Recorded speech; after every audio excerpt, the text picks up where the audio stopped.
कहां नहीं जा सकता। अब उन्होंने वापस जाने के लिए एक ट्रक वाले से बात की और उस ट्रक वाले को होटल पर खाना खिलाने का लालच दिया। लेकिन जब उन्होंने उस ट्रक वाले के सामने होटल सोलफुल का नाम लिया, तब वो ट्रक वाला बेहद घबरा गया। उस ट्रक वाले ने उन्हें बताया कि होटल सोलफुल में भूतों का बसेरा है। उसने कहा कि होटल सोलफुल एक कब्रिस्तान पर बनाया गया था।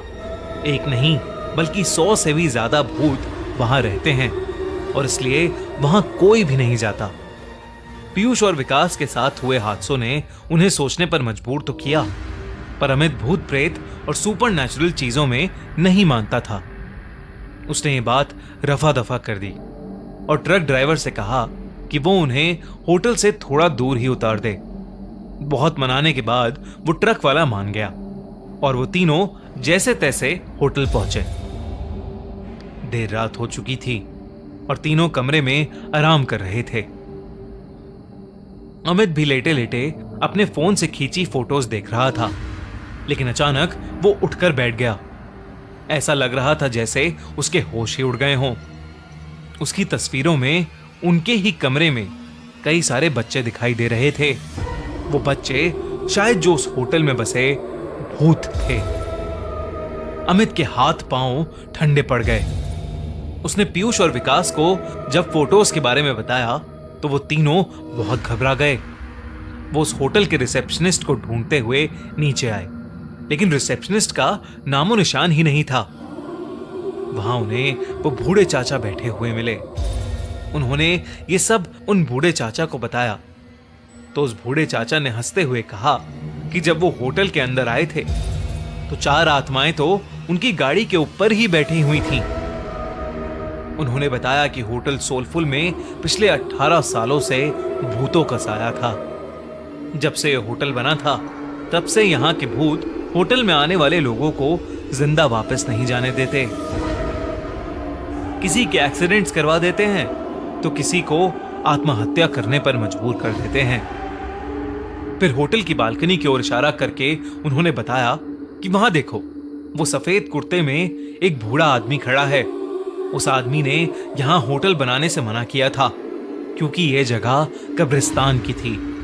लेकिन कुछ महीनों बाद होटल के सामने वाली रोड पर उसकी एक्सीडेंट से मौत हो गई और आखिर में उस वॉचमैन ने उन तीनों को बताया कि उनकी गाड़ी ठीक नहीं होने वाली थी। वो गाड़ी अपने साथ कई साए ले गई थी। होटल में रहने वाले उन बच्चों की आत्माओं को वो गाड़ी पसंद आ गई थी और शायद इसलिए वो तीनों अब तक जिंदा भी थे। उस बूढ़े वॉचमैन ने उनसे अपनी जान बचाकर वहां से निकल जाने को कहा। ये सब बातें सुनकर उन तीनों के पसीने छूट गए।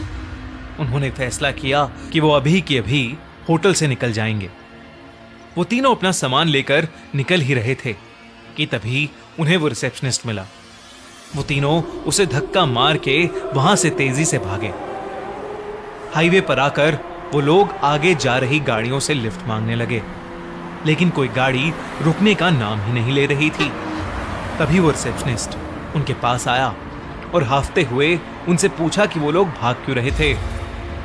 रिसेप्शनिस्ट उन्हें होटल में वापस अंदर आने के लिए कहने लगा और तब अचानक से हवा के झोंके से उसका मफलर उड़ गया और उन तीनों को उसके गले में फांसी के फंदे का निशान दिखाई दिया।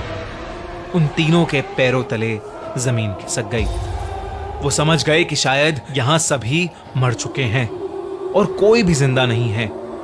तीनों डर के मारे हाईवे के रास्ते पर भागने लगे। भागते भागते जब कुछ दूर तक पहुंच गए तो उन्होंने पीछे पलट कर देखा। हवा में कई सारे भूत उस होटल के चक्कर लगा रहे थे और रोड पर खड़े वो वॉचमैन और रिसेप्शनिस्ट उन्हें देखकर अजीब तरीके से मुस्कुरा रहे थे। चीतरी गांव के बारे में बात करने से आज भी वो तीनों बेहद घबराते हैं। उनकी जान तो बच गई, पर जिंदगी भर के लिए उनके मन में उस जगह का डर बैठ गया था। अगर आपको ये वीडियो अच्छी लगी तो हमारा चैनल खूनी मंडे सब्सक्राइब करना बिल्कुल मत भूलना।